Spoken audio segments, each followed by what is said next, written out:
Hello बच्चों, चलिए इस वीडियो में मैं आपको ऑप्टिकल इंस्ट्रूमेंट्स पढ़ाऊंगी। ऑप्टिकल इंस्ट्रूमेंट बेसिकली हमें दो टाइप्स के पढ़ने हैं, एक माइक्रोस्कोप और एक टेलीस्कोप। इस वीडियो लेक्चर में मैं कवर करूंगी माइक्रोस्कोप, सिंपल माइक्रोस्कोप और कंपाउंड माइक्रोस्कोप, और फिर उसके बाद क्वेश्चंस। और नेक्स्ट लेक्चर में मैं कवर करूंगी टेलीस्कोप।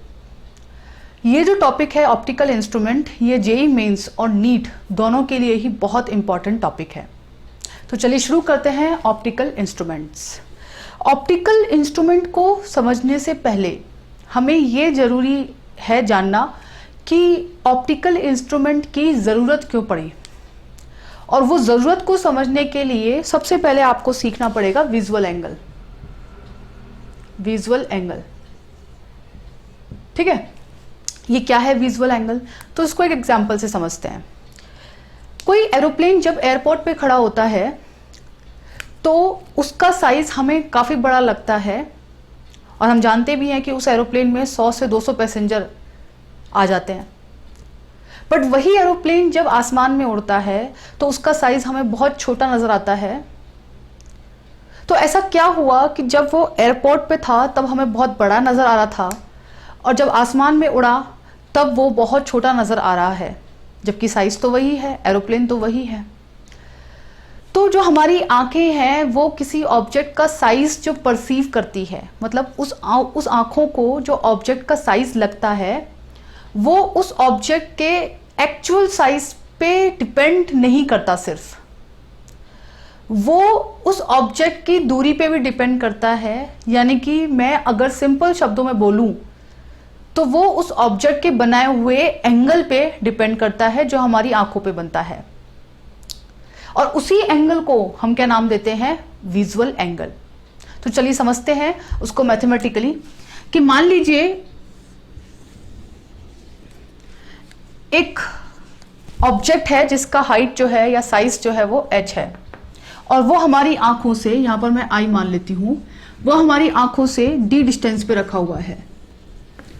तो जो उसका एंगल बनेगा हमारी आंखों पर वो बनेगा थीटा, और इस थीटा को मैं इस तरीके से लिख सकती हूं कि tan of theta will be h/d।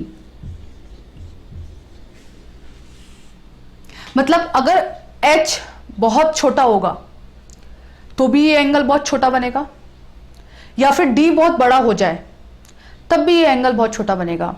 तो एरोप्लेन का साइज छोटा तो नहीं था, लेकिन डी डिस्टेंस बहुत ज्यादा हो गई थी जब वो आसमान में उड़ रहा था।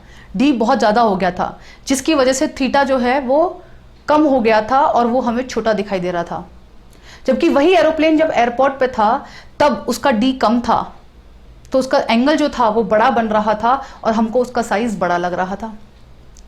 तो इसका मतलब आंखें जो हैं वो एंगल सबटेंडेड एट आवर आई से ऑब्जेक्ट के साइज को परसीव कर रही है। तो इसका मतलब यह हुआ कि अगर हमारी आंखों का रिजोल्यूशन 1 मिनट, मतलब कि हमारी आंखों का एक रिस्ट्रिक्शन है, हमारी आंखों का एक लिमिट है कि हम 1 मिनट से कम के एंगल को नहीं आइडेंटिफाई कर सकते। मतलब हमारी नेकेड आई से हम उन ऑब्जेक्ट्स को नहीं देख सकते जिनका एंगल हमारी आंखों पर 1 मिनट से कम हो। ये 1 मिनट क्या है? 1 डिग्री को अगर मैं 60 से डिवाइड कर दूं तो जो एंगल बनेगा उसे 1 मिनट कहेंगे। तो जब हमारी आंखों पर किसी ऑब्जेक्ट के थ्रू या किसी ऑब्जेक्ट का 1 मिनट से कम एंगल बनता है तब हमारी आंखें उसको नहीं देख सकती। तो ऐसे माइक्रो मतलब स्मॉल ऑब्जेक्ट्स को देखने के लिए हमें जिस इंस्ट्रूमेंट की जरूरत पड़ती है उसे हम क्या बोलते हैं? Microscope.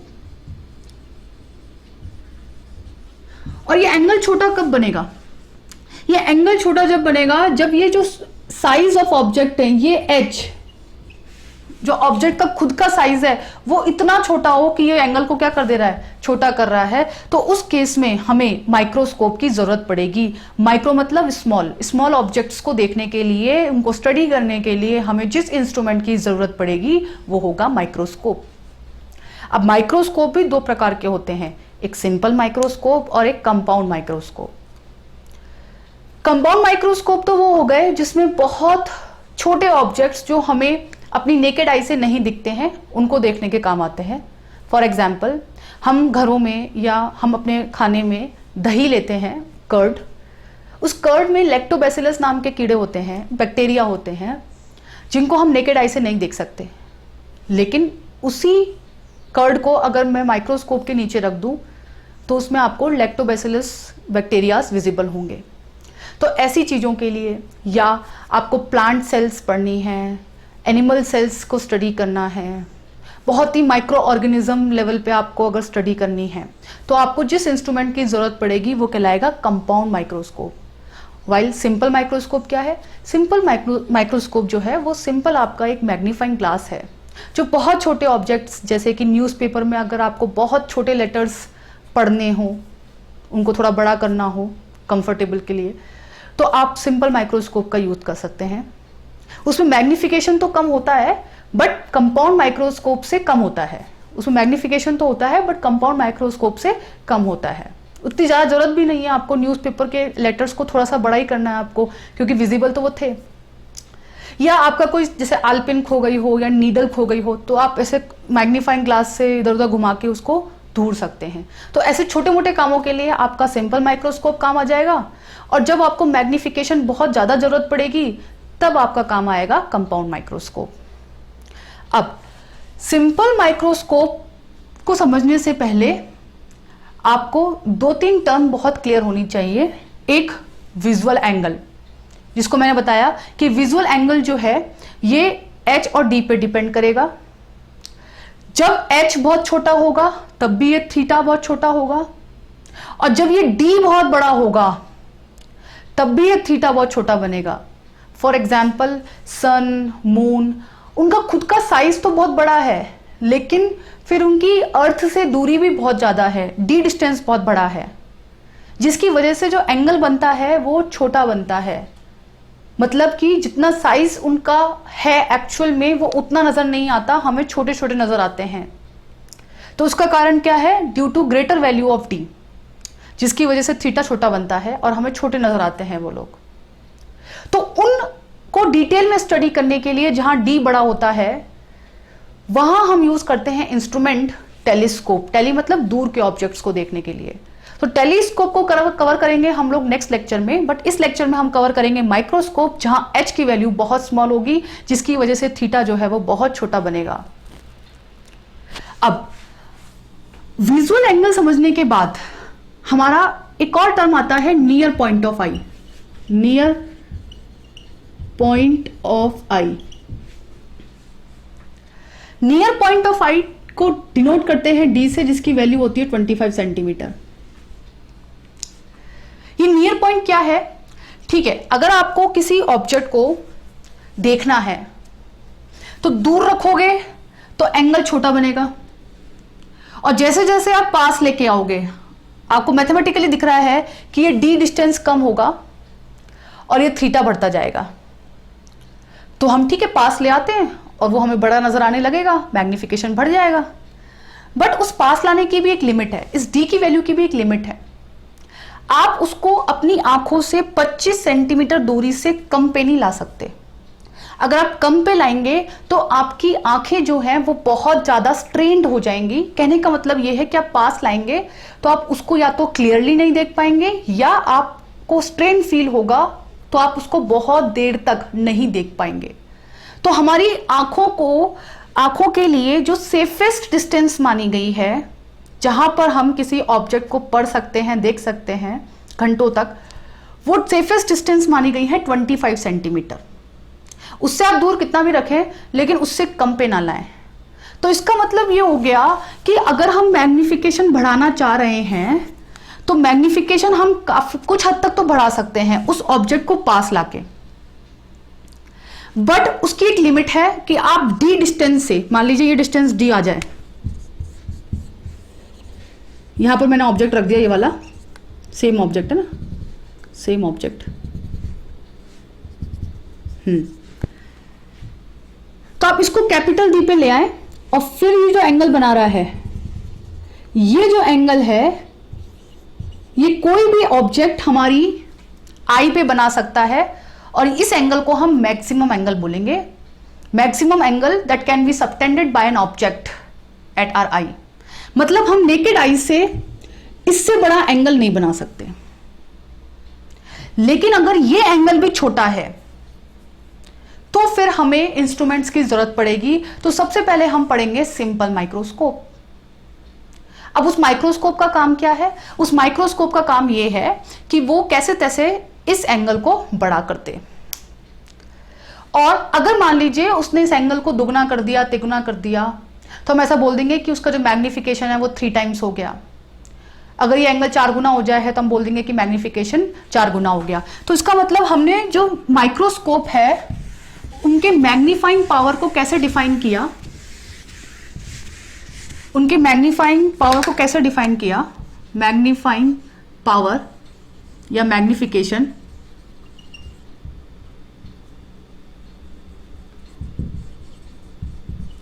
It is theta upon theta max. ये थीटा मैक्स क्या है? The maximum angle made by the object at our naked eye. इसको अपन डिफाइन करते हैं, maximum angle made by object at our naked eye. Naked eye मतलब बिना instrument के कोई ऑब्जेक्ट कितना एंगल बना सकता है? मैक्सिमम। वो एंगल है थीटा मैक्स। और आपको पता है कि आप जैसे जैसे पास लेके आओगे ऑब्जेक्ट को वैसे वैसे एंगल बड़ा होता जाएगा, लेकिन उस पास लाने की भी एक लिमिट है। आप कैपिटल डी डिस्टेंस से उसको पास नहीं ला सकते। तो आप ऐसा भी बोल सकते हैं कि it is when object kept at capital D distance without any instrument. Naked eye का मतलब क्या हो गया? Without instrument. तो आप चाहे इसको ऊपर तरह से लिख लें या नीचे वाली तरीके से लिख लें, बात बराबर है, और लगा के। और ऊपर क्या है? So angle made bye image. जैसे अपनी आंखें हैं और मान लो ये कोई ऑब्जेक्ट है, उसके बीच में आपने कोई इंस्ट्रूमेंट रखा, तो उस इंस्ट्रूमेंट के बाद जो रे आपकी आंखों में गिरेंगी वो रे कुछ और होंगी। वो इंसिडेंट रे ये वाली जो ऑब्जेक्ट से लेंस पे गिरेगी या फिर किसी इंस्ट्रूमेंट पे गिरेगी, वो हो गई इंसिडेंट रे। फिर उसके बाद जो रे वापस लौट के आएगी आपकी आंखों में लेंस के थ्रू या इंस्ट्रूमेंट के थ्रू, वो जो रे है, वो जो आंखों में गिर रही है, वो आंखों में जो गिरने वाली रे हैं वो इमेज को देख पाएंगी, वो ऑब्जेक्ट को नहीं देखेंगी। So it is angle made bye image at are आई। ये उस केस में कह सकते हैं इमेज कब बनेगी? जब हमारे आंखों और उस ऑब्जेक्ट के बीच में इंस्ट्रूमेंट आ जाएगा। So angle made bye image at are आई। ठीक है, चलिए तो अब हम इसको और डिटेल में समझते हैं।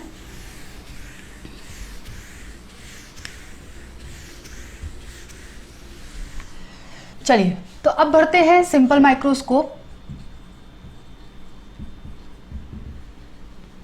ठीक है, अगर सिंपल माइक्रोस्कोप में आपको विजुअल एंगल समझ में आ जाए, मैग्निफिकेशन पावर निकालना समझ में आ जाए, तो फिर आपके लिए सारे इंस्ट्रूमेंट बहुत आसान हो जाते हैं।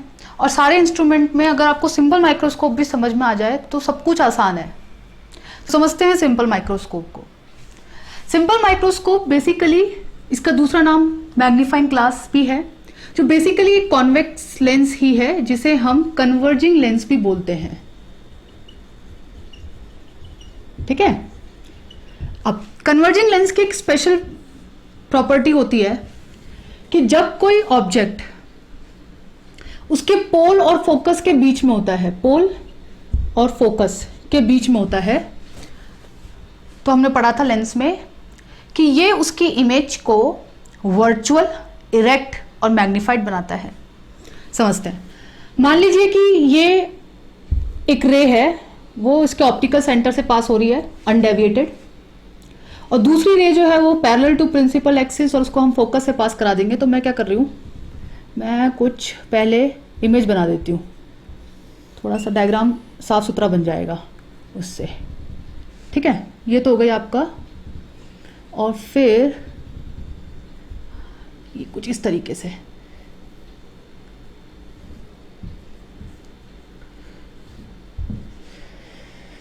ठीक है, तो ये इस तरीके से ये फोकस मान लेते हैं। तो ये इस तरीके से एक इरेक्ट, मैग्निफाइड और वर्चुअल इमेज बनाएगा। अब देखो इरेक्ट की क्यों जरूरत है? अगर मान लीजिए हम अक्षर देख रहे हैं और वो उल्टे नजर आए तो कोई सेंस नहीं उसका। मैग्निफाइड तो हमें करना ही है। और वर्चुअल बनाने की क्यों जरूरत पड़ रही है? हम उधर क्यों नहीं बना सकते? क्योंकि देखिए हम अपनी आंखों को यहां रखते हैं, मान लीजिए कि मैं अपनी आंखों को जो है वो यहां पर रखती हूं, लेट्स से। तो ये मेरा ऑब्जेक्ट है। इस ऑब्जेक्ट और मेरी आंखों के बीच में लेंस आ गया, मतलब मेरी आंखें ये ऑब्जेक्ट हो गया और ये लेंस आ गया। तो मुझे इमेज जो है, क्योंकि मेरी आंखें इधर हैं, तो इमेज अगर इधर बनेगी तभी तो मुझे फायदा होगा, पीछे बनेगी तो कोई फायदा होगा ही नहीं। तो इसीलिए मुझे ये वाला केस ही यूज करना पड़ेगा जब ऑब्जेक्ट जो है वो पोल और फोकस के बीच में होगा। तो यहां से मेरा काम हो रहा है कि मेरे को मैग्नीफाइड भी मिल रहा है और इरेक्ट भी मिल रहा है। वर्चुअल से मुझे मतलब नहीं था, पर वर्चुअल बनाना पड़ रहा है क्योंकि मेरे को आंखें जो है मेरी वो सिर्फ इस तरफ देख सकती है, पीछे थोड़ा ना आंखें मेरी, तो इसलिए मुझे वर्चुअल भी बनाना पड़ रहा है। तो पोल और फोकस के बीच में रखेंगे, ठीक है। अब मुझे ये समझ में आ गया कि मतलब मेरे को जो ये ऑब्जेक्ट है, मान लो ये डिस्टेंस u है, सो ये u जो है ये मुझे हमेशा और हमेशा f से छोटा रखना पड़ेगा। f पे रखेंगे तो इनफाइनाइट पे बन जाएगी, और अगर f से कम पे रखेंगे तो इनफाइनाइट से फोकस के बीच में बन जाएगी, ठीक है। ये काम मेरा हो गया। अब उसके बाद अगर मुझे मैग्निफिकेशन की बात करनी है तो मैंने सीखा है कि it is theta upon theta max. पहले तो ये मैक्सिमम निकाल देते हैं। इस मैक्सिमम को निकालने के लिए भाई सिंपल माइक्रोस्कोप की जरूरत नहीं है। It is what? It is angle subtended by the object, maximum angle subtended by the object at our naked eye. मतलब बिना इंस्ट्रूमेंट के मेरी आंखों पर जो मैक्सिमम एंगल बना सकती है ऑब्जेक्ट, वो निकाल लीजिए। तो ऑब्जेक्ट को पास लाओगे तो मैग्निफिकेशन बढ़ता जाएगा, एंगल बढ़ता जाएगा। बट मैं कितना पास ला सकती हूँ? डी तक, क्योंकि डी से कम पे तो मेरे को वो ऑब्जेक्ट या तो क्लियरली विजिबल नहीं होगा या मेरी आंखों में स्ट्रेन पड़ेगा, तो it is not safe. Safe क्या है? डी। तो मैं बोलूंगी कि जो मैक्सिमम एंगल मेरी आंखों पे बन सकता है इस ऑब्जेक्ट के through, that is when it is kept eight capital D. तो वो एंगल कैसे निकलेगा? जब मैं किसी बिना इंस्ट्रूमेंट के उस ऑब्जेक्ट को डी डिस्टेंस पे रख दूं, तो मुझे ये पता लग गया कि भैया इसकी जो औकात है मैक्सिमम एंगल जो मेरी आंखों पे बना सकता है वो है theta max equals to H upon capital D. This is H upon D. और यहां पर आपको कहीं भी लेंस की जरूरत नहीं पड़ी, यहां पर कहीं भी आपको सिंपल माइक्रोस्कोप की जरूरत नहीं पड़ी। It is independent of that things. ये आप पहले भी निकाल के रख सकते थे, ठीक है। अब मुझे आता है बात कि भाई मुझे निकालना है ये थीटा। तो थीटा कैसे निकालेंगे? So it is angle made bye image at are I. So image तो ये है, और अगर इमेज को मैं देखूं गौर से तो ये एंगल बना रही है। और अगर मैं सिमिलर ट्राइंगल के कॉन्सेप्ट से देखूं, बहुत ध्यान से देखूं, तो ये जो ऑब्जेक्ट था ये भी तो सेम एंगल बना रहा है, दोनों थीटा बना रहे हैं। तो फिर क्या मुझे फायदा हुआ? मैंने अभी तो समझाया आपको। क्या समझाया मैंने आपको अभी कि भाई हमारी आंखें जो हैं वो किसी ऑब्जेक्ट को बड़ा या छोटा उसके एंगल से डिसाइड करती है। और आप कह रहे हो कि मैम ये जो ऑब्जेक्ट है, ये ऑब्जेक्ट भी उतना ही एंगल बना रहा है और ये इमेज भी उतना ही एंगल बना रहा है, तो फिर मेरे को फायदा क्या हुआ? तो अगर आप गौर फरमाएंगे तो ये जो ऑब्जेक्ट है जिसको आप अब तक यानी कि बिना इंस्ट्रूमेंट के सिर्फ कैपिटल डी तक लेके आ पा रहे थे, उससे कम पे नहीं ला पा रहे थे, अब इंस्ट्रूमेंट की मदद से आप उसको और पास ले आओ। क्योंकि अब आपको ऑब्जेक्ट को तो नहीं देखना, अब आपको किसको देखना है? इमेज को। तो ये अगर ऑब्जेक्ट रह भी है यहां पर आपका ऑब्जेक्ट भी है जो कैपिटल डी से पहले आ गया, आप उससे कोई परेशानी नहीं है, क्योंकि अब आपको ऑब्जेक्ट को देखना ही नहीं है, अब आपको इमेज को देखना है जो कैपिटल डी या उसके बाद बननी चाहिए। तो हम क्या करेंगे? हम ये ध्यान रखेंगे कि ये u भले ही 0 से 25 सेंटीमीटर तक कुछ भी हो, मुझे फर्क नहीं पड़ रहा, बट इस इमेज को मिनिमम 25 सेंटीमीटर पे हो सकता है ये इमेज, और मैक्सिमम इनफाइनाइट पे हो सकता है। हाँ, अब अगर आपको अच्छा मैग्निफिकेशन चाहिए तो आप इमेज को भी जितना पास हो सकता है उतना पास बनाओ। तो जितना पास, कितना पास, तो हमारी आंखों के लिए सबसे पास डिस्टेंस क्या मानते हैं, 25 सेंटीमीटर। इसका मतलब आपको अच्छे से अच्छा यानी कि बड़े से बड़ा मैग्निफिकेशन चाहिए, यानी कि मैक्सिमम मैग्निफिकेशन चाहिए, तो आप इस इमेज को कितनी डिस्टेंस पे बनाओगे, कैपिटल डी डिस्टेंस पे, कैपिटल डी। और अगर आपको मैग्निफिकेशन चाहिए भले ही मैक्सिमम ना हो तो आप इसको डी से लेकर इनफाइनाइट तक कुछ भी बना सकते हैं। तो इसका मतलब आपको एक मैग्निफिकेशन, एक पर्टिकुलर वैल्यू नहीं मिलेगी, आपको एक मैग्निफिकेशन की रेंज मिलेगी, क्योंकि इमेज आप डी से लेकर इनफाइनाइट तक बना सकते हैं। डी पे बनाएंगे मैक्सिमम मिलेगा, इनफाइनाइट पे मिलाएंगे तो मिनिमम मिलेगा, और बीच में कहीं बनाएंगे तो रेंज मिल जाएगी। तो देखते हैं कि अगर मुझे थीटा निकालना है तो मैं या तो this height upon this base करूं, या मुझे पता है कि ये हाइट ऑफ ऑब्जेक्ट तो वही था ना, h ऑब्जेक्ट तो वही है ना जो यहां पर था, तो मुझे अगर ये अननोन है मेरे लिए, this height upon this base, तो मैं सिमिलर एंगल ट्राइंगल के कॉन्सेप्ट से अगर बड़ा हाइट अपॉन बड़ा बेस नहीं पता तो मैं छोटू हाइट अपॉन छोटा बेस लिख लेती हूं। So I can write this theta as h upon u divided by theta max क्या था, h अपॉन कैपिटल D। तो यहां से मेरा मैग्निफिकेशन का जो फॉर्मूला आया है वो आया है D अपॉन U। बहुत ध्यान से समझने वाली बात यह है कि ये मैग्निफिकेशन 1 से बड़ा तब आएगा जब ये U D से छोटा होगा। तो आप समझ रहे हैं कि अगर 25 सेंटीमीटर था तो ऑब्जेक्ट को आपको 25 सेंटीमीटर से कम पे लाना पड़ेगा, तभी तो मैग्नीफाई होकर दिखेगा वो। तो ये बात समझ में आई कि जिस ऑब्जेक्ट को आप डी से कम पे नहीं ला पा रहे थे, इंस्ट्रूमेंट की मदद से आप लेके आओ मन्नाट, क्योंकि आपको अब ऑब्जेक्ट को तो देखना ही नहीं है, अब आपको इमेज को देखना है, और इमेज को आप डी से इनफाइनाइट के बीच में रखो। तो अब ये u d अपॉन यू, ये u को वेरी करा सकते हैं हम, ठीक है, u को इस तरीके से वेरी कराना है, वेरी तो हम कैसे भी करा सकते हैं, लेकिन u के साथ साथ जो आपका v चेंज होगा, v मतलब इमेज डिस्टेंस, किस रिलेशन से बाउंड है वो लोग, वो बाउंड है 1 upon v minus 1 upon u equals to 1 upon f। f is the focal length of the converging lens. u आप बोल रहे हो कि आप कुछ भी रख लो, ठीक है, आप यहां पर भी ले आओ, कोई दिक्कत नहीं है, बट आप समझिए कि u से डिफाइंड होगा v, लेकिन v पे तो कंस्ट्रेंट है। v क्या है आपका, इमेज की दूरी है v, ये v है, तो इस v की तो आपको कंस्ट्रेंट का ध्यान रखना पड़ेगा। ये v मिनिमम कितना हो सकता है, कैपिटल D। आपको मिनिमम इमेज कहां पे रख सकते हो, आप d पे रख सकते हो, और मैक्सिमम कितना रख सकते हो, इनफाइनाइट पे रख सकते हो। तो उस कारण से आपका u पे भी कंस्ट्रेंट आ जाएगा, और u पे कंस्ट्रेंट आते ही आपको एक मैग्निफिकेशन की क्या मिल जाएगी, रेंज मिल जाएगी। तो इसी कारण से आपको दो एक्सट्रीम्स मिलेंगे।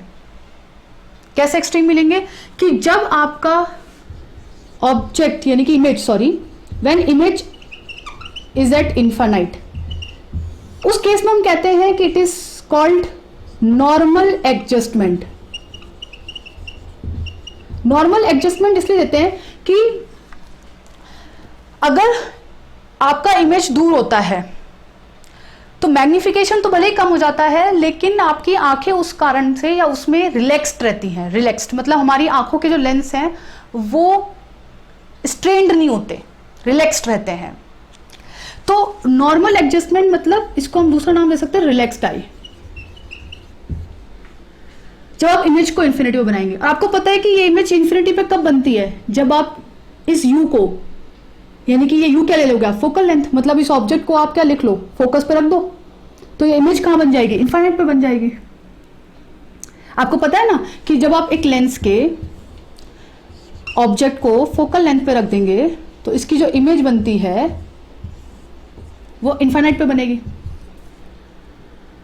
तो यहां u की वैल्यू f रख देंगे तो जो मैग्निफिकेशन आ जाएगा वो क्या आ जाएगा, d/f। अब समझने वाली बात ये है कि मैग्निफिकेशन मिनिमम होगा कि मैक्सिमम, ये मिनिमम होगा कि मैक्सिमम।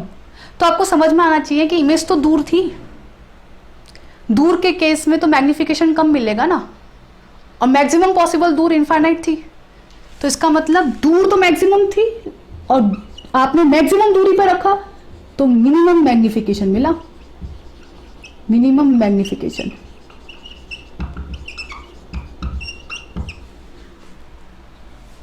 ठीक है। अब मिनिमम मैग्निफिकेशन में क्या फायदा क्या नुकसान? फायदा यह है कि आपकी आंखें रिलैक्स्ड है, और नुकसान यह है कि मैग्निफिकेशन मिनिमम है। अब अगर आपको मैग्निफिकेशन ज्यादा चाहिए तो आप उसे पास लाओ, और मैक्सिमम कितना पास ला सकते हो, तो डी तक ला सकते हो आप।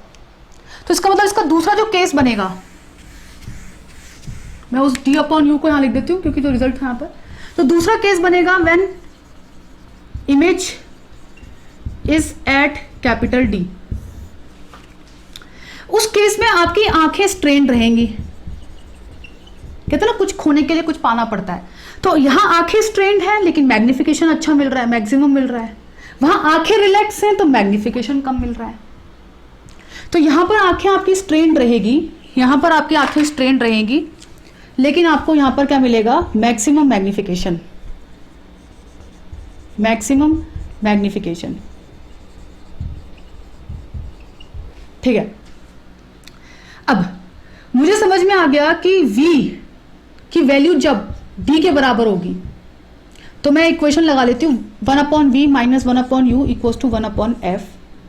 ठीक है, f फोकल लेंथ है इस लेंस की। तो मैं u निकाल सकती हूं कि उस समय u क्या रहा होगा जब इमेज d पे बनेगी। तो 1/-t साइन के साथ रखेंगे, इंसिडेंट रे इस तरफ, मेजरमेंट ऑपोजिट डायरेक्शन में, तो -t माइनस ऑफ u। ठीक है, -u, क्योंकि आप इस u को अगर मैग्नीट्यूड बोल रहे हो तो ऑपोजिट डायरेक्शन में मेजरमेंट है, -u इक्वल्स टू 1/f। तो यहां से जो आपका v आएगा वो आएगा, सॉरी u आएगा, वो आएगा fd/f+d। ये आप चाहें तो याद भी रख सकते हैं या सॉल्व कर लें। अब आप इस चीज को यहां मैग्निफिकेशन जो आपने निकाला था d/u उसमें पुट कर दें, इस u में। जब आप पुट करेंगे तो आपको जो मैग्निफिकेशन आएगा वो आएगा d/fd/f+d।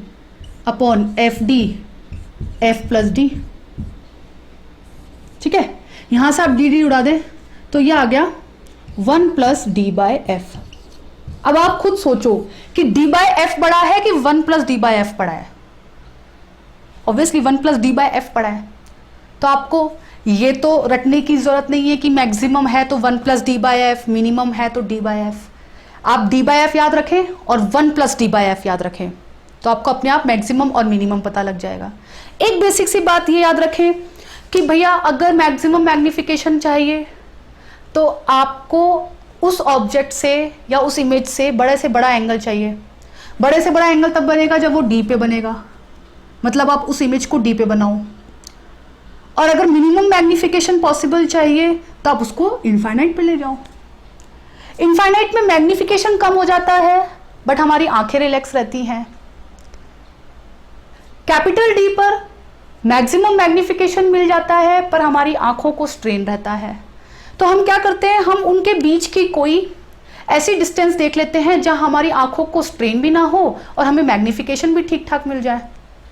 वैसे देखा जाए तो अगर जैसे मान लीजिए सपोज कि ये फोकल लेंथ जैसे 5 सेंटीमीटर है, डी की वैल्यू 25 सेंटीमीटर है, तो 25/f5 करेंगे तो आपका 5 मैग्निफिकेशन आएगा, 5 गुना हो जाएगा मैग्निफिकेशन इनफाइनाइट पर रखने से।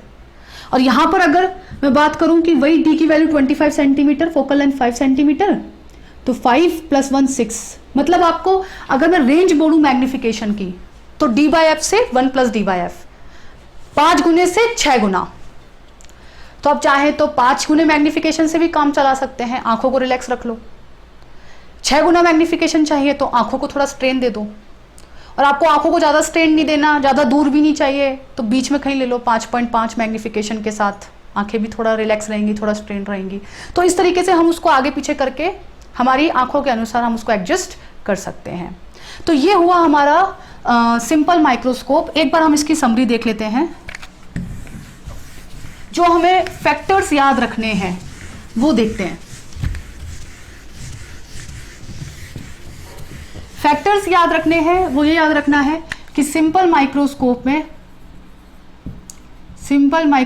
में ठीक है, जो बेसिक फॉर्मूला आता है, बेसिक फॉर्मूला मैग्निफिकेशन का, वो आता है D अपॉन यू आता है। ये कोई याद नहीं करवाता पर जरूरी है। अगर मान लो उसने फोकल लेंथ दी नहीं आपको सिंपल माइक्रोस्कोप की, आपको बोल दिया कि भैया सिंपल माइक्रोस्कोप है, उसके सामने हमने ऑब्जेक्ट को 2 सेंटीमीटर पे रख दिया, तो बताइए मैग्निफिकेशन कितना मिलेगा। अब आप देख रहे हैं कि फोकल लेंथ तो दी नहीं उसकी, तो उसने बोल दिया ना ऑब्जेक्ट को 2 सेंटीमीटर पे रख दिया, तो आपको 25/2 सेंटीमीटर करना था बस, और कुछ नहीं करना। तो बेसिक फॉर्मूला ये है D अपॉन यू। अब इसमें हमने हमारी 2 एक्सट्रीम्स डाली। 2 एक्सट्रीम क्या, कि जब इमेज आपकी D पे बने और जब आपकी इमेज इनफाइनाइट पे बने। तो D पे आपकी इमेज बनेगी तब आपको मैक्सिमम मैग्निफिकेशन मिलेगा। मैक्सिमम मैग्निफिकेशन, ये पेन, मैक्सिमम मैग्निफिकेशन, ठीक है। और मैक्सिमम मैग्निफिकेशन कितना आया था, तो यहां आपको पता है कि इमेज को D पे बनाना है, तो U की value FD upon F plus D से पूरा सॉल्व करेंगे तो मैग्निफिकेशन आएगा 1 प्लस D/F। ये मैक्स था। और अगर मिनिमम मैग्निफिकेशन चाहिए, मिनिमम मैग्निफिकेशन, तो वो आया है D/F। सिंपल आप U को F रखेंगे, फोकल लेंथ पे रखेंगे, इमेज आपकी इनफाइनाइट पे बन जाएगी, तो मैग्निफिकेशन जो है वो आपका क्या आएगा, D/F। इसमें आपको ये ध्यान रखना है कि यहां पर इमेज कहां बनती है, D पर, और यहां इमेज कहां बनती है, इनफाइनाइट पर। यहां मैक्सिमम मिलता है, यहां मिनिमम। दूसरी चीज हमें याद रखनी है कि यहां पर आंखें जो है वो मोस्ट स्ट्रेन्ड रहती हैं और यहां पर आंखें आपकी मोस्ट रिलैक्स्ड, जिसकी वजह से हम इसको नॉर्मल एडजस्टमेंट भी नाम देते हैं। तो अगर आपको आंखों को आराम देना है तो दूर रख लो, आपको आंखों को तकलीफ दे के मैग्निफिकेशन ज्यादा चाहिए तो आप पास रख लो। कुछ खोने के लिए कुछ पाना पड़ता है। तो चलिए, अगर आपको सिंपल माइक्रोस्कोप समझ में आ गया तो अब आपके लिए कंपाउंड माइक्रोस्कोप बहुत आसान हो जाएगा। कंपाउंड माइक्रोस्कोप की जरूरत क्या पड़ी कि भैया ये जो फोकल लेंथ होती है ना, फोकल लेंथ, इसकी एक लिमिट होती है। क्या आप ऐसा नहीं है कि बहुत आप इस फोकल लेंथ को जो है वो बहुत कम कर दोगे, क्योंकि फोकल लेंथ जो होती है 1/f equals to mu minus 1 2/r मान लेती हूँ मैं, अगर मैं बाय कॉन्वेक्स लेंस ले रही हूँ, तो ये रेडियस ऑफ कर्वेचर पर डिपेंड करती है। मतलब फोकल लेंथ कम करोगे तो ये रेडियस ऑफ कर्वेचर भी कम होगी।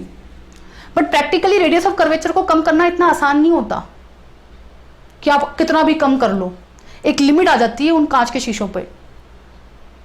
तो इसीलिए आप फोकल लेंथ को बहुत ज्यादा कम नहीं कर सकते। 5 सेंटीमीटर 4 सेंटीमीटर ले सकते हो, बट ऐसा नहीं 1 सेंटीमीटर ले लो 26 गुना मैग्निफिकेशन, ऐसा पॉसिबल नहीं है।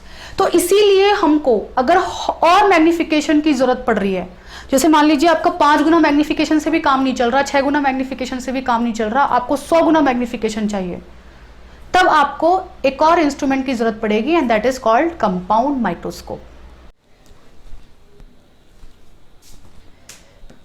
ठीक है, नेक्स्ट क्वेश्चन की तरफ बढ़ते हैं, जिसमें हम सिंपल माइक्रोस्कोप पे बेस्ड एक क्वेश्चन देखते हैं। A man with normal near point D equals to 25 centimeter reads a book with small print using a magnifying glass of focal length 5 centimeter।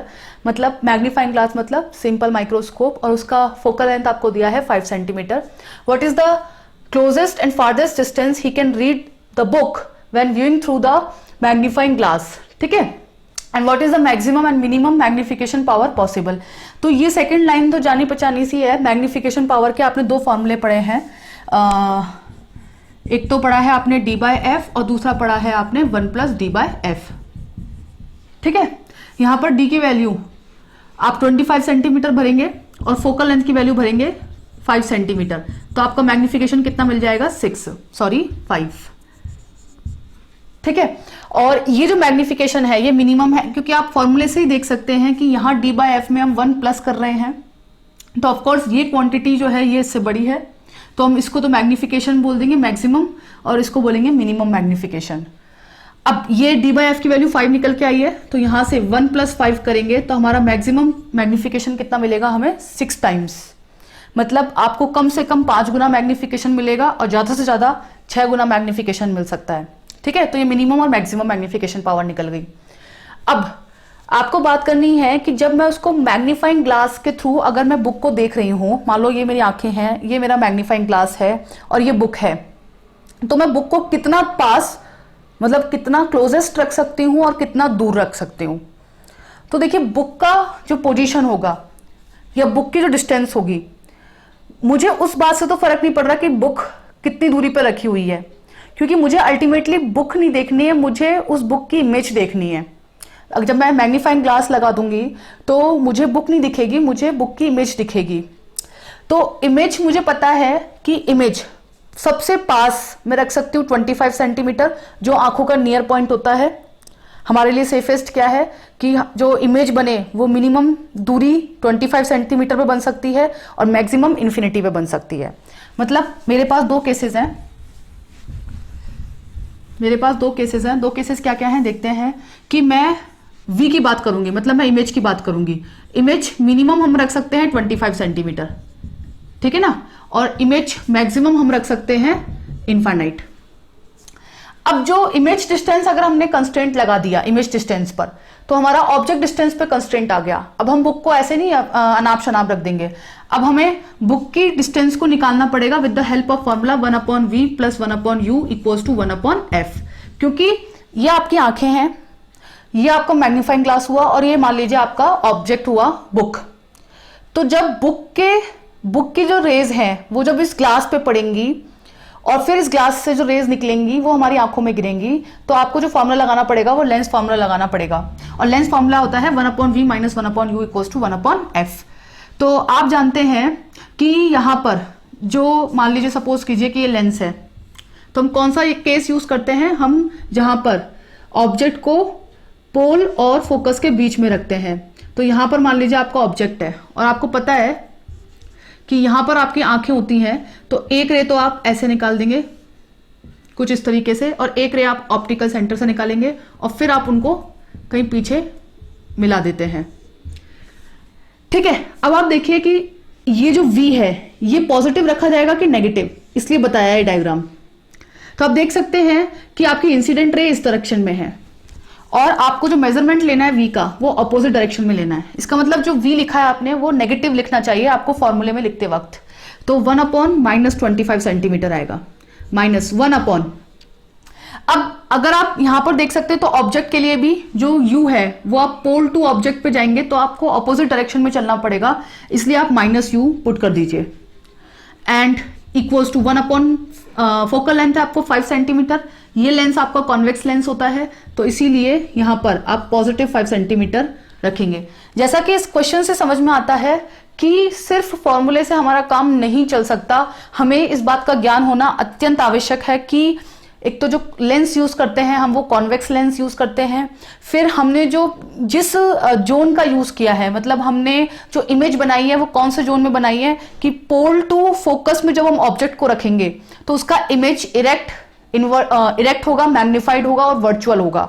तो उसी वजह से हमारा V का वैल्यू नेगेटिव रखा जाएगा। अगर मान लीजिए आपने ये तो डिसाइड कर लिया कि मिनिमम V हम 25 सेंटीमीटर रख सकते हैं और मैक्सिमम इनफाइनाइट, और अगर आपने बाई चांस 25 सेंटीमीटर को प्लस साइन के साथ ले लिया तो आपका आंसर गलत हो जाएगा। तो इसीलिए आपका एक बेसिक पिक्चर और बेसिक थ्योरी आपको याद होनी चाहिए, सिंपल माइक्रोस्कोप हो या कंपाउंड माइक्रोस्कोप हो या टेलीस्कोप हो। आपको अगर थ्योरी अगर अच्छे से क्लियर नहीं होगी तो आप क्वेश्चन में कुछ ना कुछ गड़बड़ कर देंगे। तो चलिए यहां से U की वैल्यू निकाल लेते हैं। तो 1/, यहां पर U की वैल्यू निकालनी है, सो 1/u = 1/5, माइनस माइनस प्लस हो जाएगा, सो 1/25। सो 25, 5 + 1, सो इट इज 6/25। ठीक है, सो U की वैल्यू आ गई आपकी 25/6, दैट विल बी 4.17 सेंटीमीटर। मतलब आप अपनी आंखों से उसको किताब को सबसे पास 4.17 सेंटीमीटर पे रख सकते हैं। ठीक है, और आप जैसा कि देख सकते हैं कि ये वैल्यू D से कम आ रही है, हाँ, तो हम बुक को तो पास ला रहे हैं ना, हम बुक को पास ला रहे हैं, बट हमें बुक को थोड़ा ना देखना है, हमें तो इमेज को देखना है। और इमेज जो है वो दूर बनेगी, और वो इतनी दूर बनाएंगे ताकि वो कैपिटल डी से इनफाइनाइट के बीच में बने और हमको उस बुक को देखने में कोई तकलीफ ना हो। तो हम बुक को आप कितना भी पास ला सकते हैं, ऑब्जेक्ट को कितना भी पास ला सकते हैं, बट मिनिमम पास कितना ला सकते हैं क्वेश्चन के हिसाब से 4.17 सेंटीमीटर। अब बात करते हैं सेकंड वी मैक्स इन्फिनिटी। तो आपको पता है ये, तो इसमें कुछ भी आपको सॉल्व करने की जरूरत नहीं है। ये इमेज इनफाइनाइट पे तब बनेगी जब आपका ऑब्जेक्ट कहां रखा होगा, फोकस पे। ये प्रॉपर्टी है कॉन्वेक्स लेंस की। इसका मतलब आपका जो सेकंड यू मैक्स आएगा, तो इसकी फोकल लेंथ क्या होगी, तो इसकी फोकल लेंथ है 5 centimetre, so it will be 5 centimetre. ठीक है ना। तो आप, अगर आपको सिर्फ फॉर्मूला याद होता तो आप इसका बी पार्ट तो फिर भी कर सकते थे, बट आपका ए पार्ट बिल्कुल रॉन्ग हो जाता। इसीलिए आपको फॉर्मूले से पहले थ्योरी बहुत अच्छे से क्लियर होनी चाहिए। और वैसे भी एक बात सच है कि जहां फॉर्मूले खत्म होते हैं वहीं से आईआईटी शुरू होती है। तो चलिए बढ़ते हैं नेक्स्ट